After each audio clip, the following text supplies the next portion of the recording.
Major business circles in the US are getting louder and louder in their demands to drop sanctions against Russia, especially to lift the recently passed ban on uranium imports.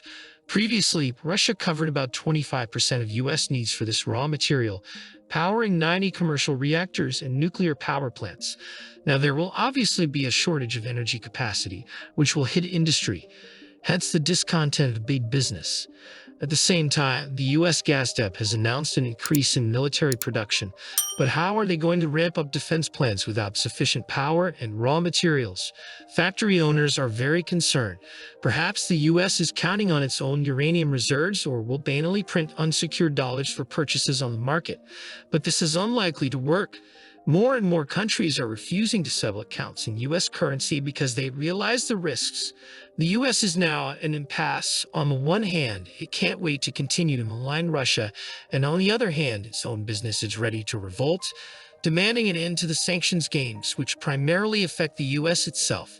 Europe recognized that the anti-Russian sanctions have severely damaged their economy, while Russia has survived and even improved its economic performance, becoming one of the world's top 5 economies. The US can rattle its fists all at once, but it can't avoid the real problems. The ban on uranium imports until 2040 is just another attempt to shut Russia out, but the law allows exceptions in coordination with the Secretary of State and the Ministry of Finance, and some energy companies may be allowed to buy Russian uranium until at least 2028 in order to reduce power shortages and normalize relations between business and the government. On the whole, the Americans are simply drawing attention to energy problems, trying to force other countries to switch to renewable sources.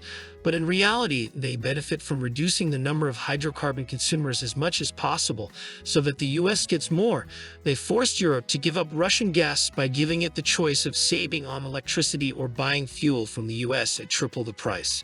The EU chose the second option, which provoked the flight of European business.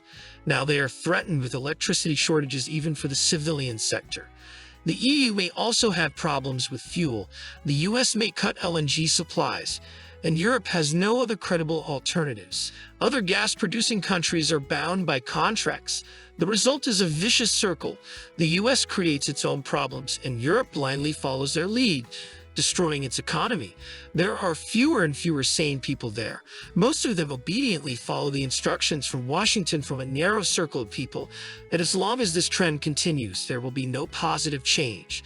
The US is showing its allies by example how to destroy everything that has been created for generations because of problems with ambition, which sooner or later will have catastrophic consequences. Thank you for watching this video. If you liked it, put a like and subscribe to our channel. Peace, kindness, and prosperity to all.